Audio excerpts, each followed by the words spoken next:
भाजप नेते किरीट सोमय्या हे आज छत्रपती संभाजीनगर दौऱ्यावर आले असताना त्यांनी सिल्लोड येथील अपात्र बांगलादेशी आणि शेकडो बनावट जन्म प्रमाणपत्र रद्द करून कारवाई सुरू असल्याचं माध्यमांशी बोलताना म्हटलंय। सिल्लोड येथे जे बोगस अपात्र बांगलादेशी लोकांवर कारवाई सुरू झाली आहे। आज सकाळी मी सिल्लोडला गेलो होतो।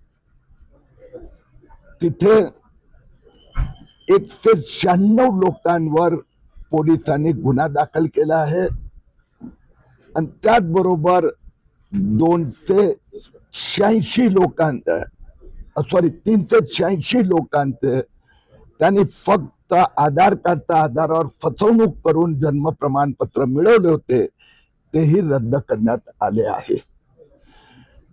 संभाजीनगर येथे एकंदर 47 लोकांवर त्यांनी फसवणुकीने प्रमाणपत्र मिळवलं म्हणून गुन्हा दाखल झाला आहे आणि 136 लोकांनी फक्त आधार कार्डच्या आधारावर येथे जन्म झाल्याचा कोणताही पुरावा नाही म्हणून त्यांचे पण जन्म प्रमाणपत्र रद्द केले आहे।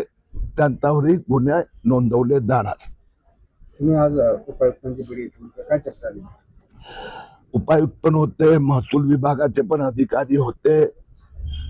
एकंदर संभाजीनगर शहरात 1076 लोकांना जन्म प्रमाणपत्र देण्यात आले होते। त्यातना आतापर्यंत चौकशीच्या आधारावर जवळजवळ 200 लोकांवर गुन्हे दाखल करण्यात येणार। सिल्लोडचा तुम्ही मुद्दा म्हणला तर स्थानिक स्वराज्य संस्थांच्या निवडणुका झाल्या तर अशातल्या जे लोक आहेत तिथले घुसखोर लोक आहेत त्यांनी देखील मतदान केले, त्याचा समावेश आहे। आता हे एक वेगळ्याच प्रकारचा घोटाळा समोर आला। टप्प्याटप्प्याने एक एक कारवाई होत आहे। निवडणूक आयोगाची मी भेट घेतली आहे। महाराष्ट्रात एप्रिल नंतर SIR सुरू होणार आणि या सगळ्यांचे मतदार यादीतून नावं काढली जाणार। त्याचबरोबर आधार कार्ड प्राधिकरणानेही सांगितलंय की महाराष्ट्रात जे 2,24,000 ज्यांचे जन्म प्रमाणपत्र रद्द केले जात आहेत त्या सगळ्यांचे आधार कार्ड पण रद्द केले जाणार। सर, सेंटर मध्ये पण आपली सत्ता आहे आणि महाराष्ट्रामध्ये डबल इंजिनची सरकार आहे। यावेळी घुसखोरीचा मुद्दा का असं असताना डबल इंजिनच्या सत्तेमुळे हेच शक्य झालं, कारण की जन्म नोंद कायद्यात जो बदल आहे तो 2024 मध्ये आला। तहसीलदारला अधिकार दिले गेले आणि विधानसभा निवडणुकीच्या आचारसंहितेच्या काळात महाराष्ट्रात हे मोठं षडयंत्र ऑक्टोबर, नोव्हेंबर, डिसेंबर 2024 मध्ये राबवण्यात आलं। 80% अर्ज त्या काळात आले आणि म्हणून देवेंद्र फडणवीस मुख्यमंत्री झाल्याबरोबर त्यांनी मला ही जबाबदारी दिली, अधिकार दिले। SIT ची रचना जानेवारी मध्ये झाली आणि वर्ष संपण्यापूर्वी 2,24,000 प्रमाणपत्र रद्द झाले। 1/1/2026 पासून आता मी बांगलादेशची भगाव अभियान सुरू करणार आहे। मोठ्या प्रमाणात जे इन्फ्रास्ट्रक्चर प्रोजेक्ट मध्ये बांगलादेशी वर्कर कामगार घुसलेले आहेत, ज्यांना पोलीस व्हेरिफिकेशन ज्यांचं घेण्यात आलेलं नाहीये, फसव्या आधार कार्ड आहेत, ह्याचा विरोधात जसा जन्म प्रमाणपत्र विरोधात मोहीम केली तर 2026 मध्ये संबंध महाराष्ट्रात फिरून बांगलादेशी मुक्त महाराष्ट्र करण्याचं आमचं स्वप्न आहे। सर, हे जो काही अपडेटेड आकडा आलेला आहे तो किती आहे? कारण राज्यभरामध्ये तुम्ही वारंवार अनेक वर्षांपासूनची तुमची लढाई आहे, अपडेटेड आकडा काय आता? मी जन्म प्रमाणपत्र तुम्हाला सांगितलं की 2,23,000 ते सगळे रद्द करण्यात आले। आता त्यांच्यावर सगळ्यांवर गुन्हा दाखल करणं अवघड होते, पण आतापर्यंत आजच्या क्षणापर्यंत 5,000 लोकांवर चार्जशीट मध्ये आरोपी करण्यात आले आणि पुढचे 5,000 महिन्याभरात होणार।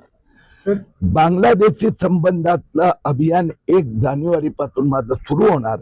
हळूहळू त्याचं अध्ययन करून पहिलं आम्ही 14 महत्वाची शहरं महाराष्ट्रात आहे आणि एक मुंबई आणि पुणे, आता 16 शहरात कॉन्सन्ट्रेट करणार।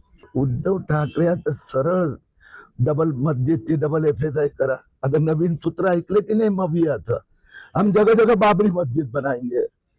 तर उद्धव ठाकरे आता झालं परिवर्तन त्यांचं, लक्षात आलं ना। आता भगवं गेलं आणि हिरवं आलं आहे। लाज वाटली पाहिजे उद्धव ठाकरे नेत्यांना।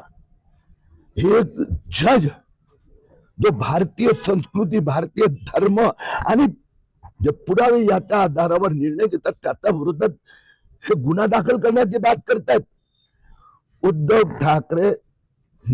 आता तुम्ही, मी महाराष्ट्राचं आणि मुंबईचं तर तुम्हाला तोंडात म्हणजे सरळ आकडे देतो।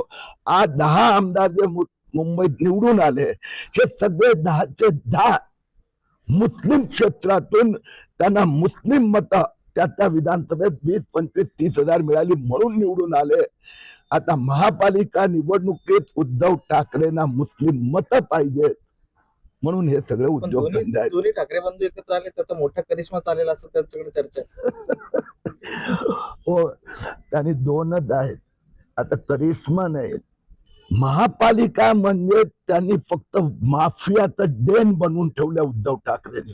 मी सोमवारी मुंबईत उद्धव ठाकरे सेनेने कोविडच्या काळात कशा प्रकाराने मुंबई महापालिकेला लुटलं त्याची पुस्तिका आणि पुरावे लोकांच्या समोर देणार आहेत। उद्धव ठाकरे असो, राज ठाकरे असो, की ते काय ते सध्या हिरवी शाल घेऊन निघाले, ते मुस्लिमांना पण बरोबर घेतलं, बांगलादेशींना पण त्यांनी शरण दिलं। तरी आता मुंबईकर महापालिका विकसित मुंबई करणारा भाजप महायुतीचा आता तुम्ही म्हणतो घोटाळेबाजांनी दिलं होतं पैसे देऊन। मी तर सगळे पुरावे दिले आणि अर्धी सेना तर जेलमध्ये गेली होती त्यावेळेला। सगळेच आदित्य ठाकरेचे मित्र पासून राईट हँड पासून सगळेच जेलमध्ये, सगळ्यांवर केसेस चालूच आहे अजून। तुम्ही जे घोटाळे बाहेर काढणार त्याच्यातून कोण जेलमध्ये जाईल? राहुल गांधी का इल्जाम है कि बीजेपी नफरत की सियासत कर रही है, खौफ की सियासत कर रही है। आज जरूर तो बांग्लादेशी को लेके बांग्लादेशी को वोट बैंक बनाकर ये देश की सुरक्षा से खिलवाड़ करेगा तो बांग्लादेशी घुसखोर के लिए नफरत से भी ज्यादा हम ऐसे घुसखोर को दुश्मन मानते हैं।